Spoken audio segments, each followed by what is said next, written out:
हमारी समस्या हमारे अंदर है, कोई दूसरा जिम्मेदार नहीं है।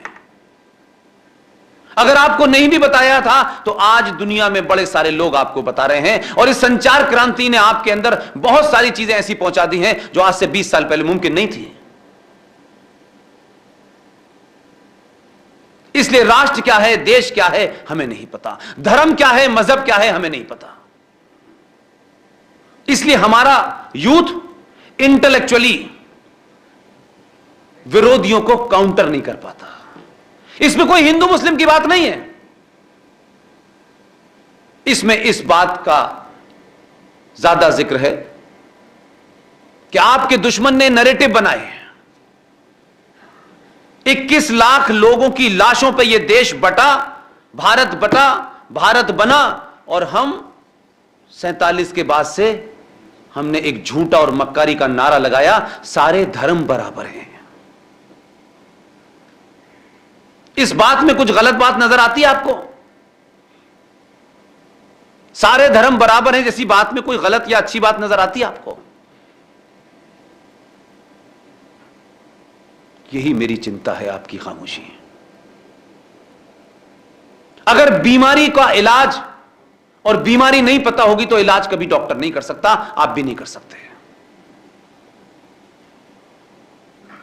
सारे धर्म बराबर हैं मतलब सारे धर्म बराबर है, क्या मतलब होता है? धर्म तो एक ही है, तो बराबर किससे होगा? तो घड़े और घोड़ों की तुलना हो रही है क्या? इसलिए इंग्लिश के वर्ड रिलीजन का हिंदी में ट्रांसलेशन हमारे मक्कार लोगों ने किया और कहा कि इंग्लिश में इसका ट्रांसलेशन जब हिंदी में होगा तो धर्म होगा। तो हम जिस धर्म को मानते हैं, हम जिस फिलॉसफी को मानते हैं, जिसे हम धर्म कहते हैं, वो मजहब की तुलना में नहीं खड़ा हो सकता। मजहब क्या है? मजहब कोई पैदा होता है, उसके पैदा होने की भी डेट है, उसका एक कोई पैगंबर होता है, उसकी भी डेट है, उसका भी कोई नाम है, उसके भी पैदा होने और मरने की डेट है। जिस सनातन को आप मानते हैं वो कब पैदा हुआ, उसका कौन पैगंबर है, बता सकते हैं क्या? तो तुलना आप किसकी कर रहे हैं? तो जब ऐसी गलत तुलना आप करेंगे तो आप दूसरे के नैरेटिव में फंसेंगे।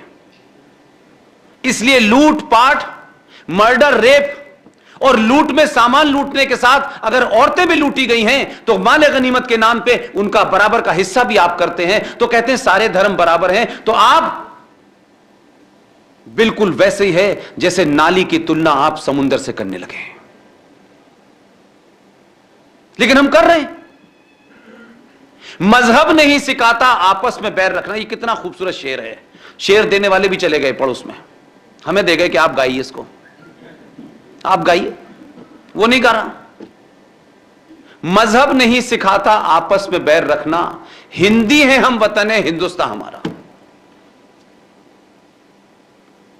यह मजहबी है जो आपस में बैर रखना सिखाता है। और हमारा कोई मजहब नहीं है। हिंदुस्तान के 100 करोड़ लोगों का कोई मजहब वजहब नहीं है भाई।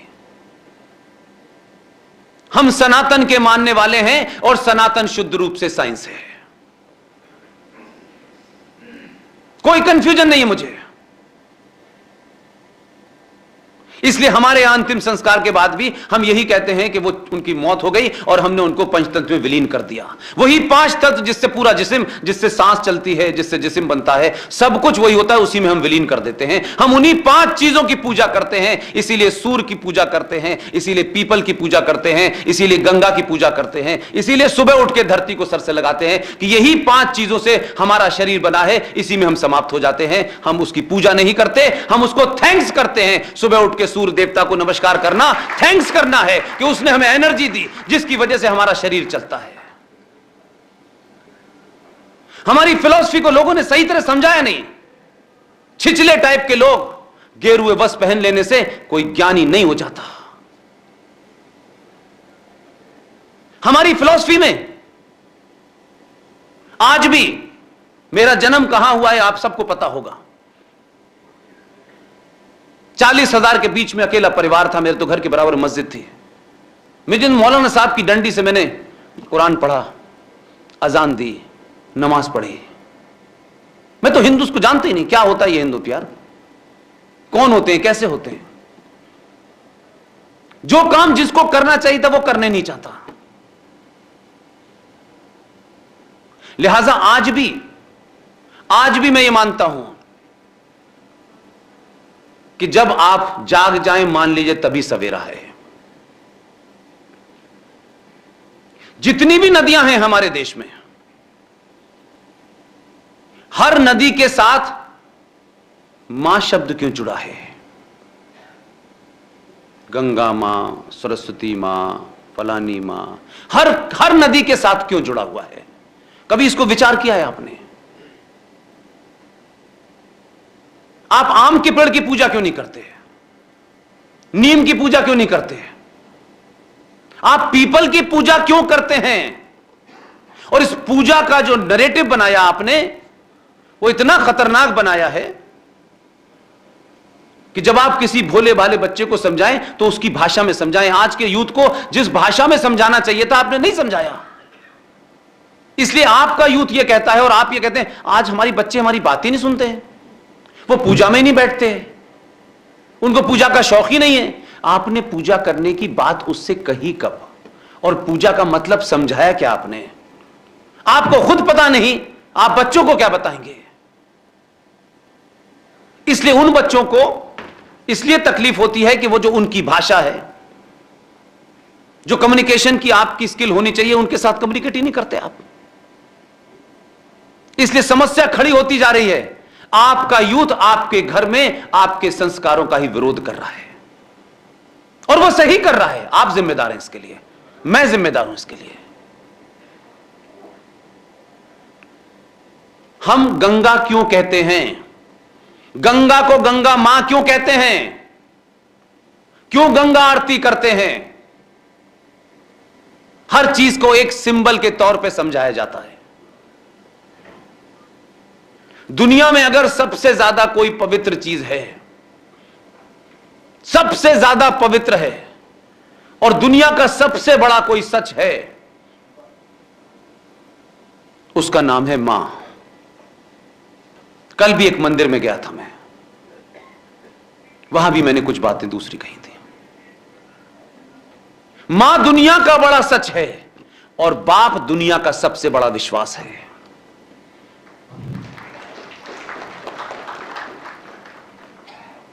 जिस मां ने मुझे 9 महीने अपने पेट में रखा है ना, उसने मुझे जन्म दिया है, इसमें कोई डिबेट नहीं हो सकती। और वही मां, मैं जब तक थोड़ा समझदार होता हूं, जिसकी तरफ इशारा करके कह देती है ये तुम्हारा बाप है, आता जिंदगी हम उससे प्रमाण पत्र नहीं मांगते, मान लेते ये बाप है हमारा। मां से ज्यादा पवित्र कोई हो ही नहीं सकता। तो हमने मां को जोड़ा गंगा मां से, क्योंकि गंगा ही आपको पीने का पानी देती है, समुद्र नहीं देता है। उसमें मैसेज था कि जितनी मां को तुम पवित्र समझते हो, जितनी मां तुम्हारी पवित्र है, उतना ही पवित्र तुम्हें इस गंगा को भी रखना है। मैसेज है उसके अंदर। लेकिन हमने क्या किया? मैसेज को छोड़ दिया। गंगा मां में 75 लड्डू, 40 अगरबत्ती, गंगा मां की जय, धड़ाधड़ सुबह से शाम। उसकी पूजा नहीं करनी थी, आरती नहीं उतारनी थी। आपके मन में यह भाव लाना था, इसकी पवित्रता को बनाए रखना तुम्हारी जिम्मेदारी है, क्योंकि यह जीवन देती है।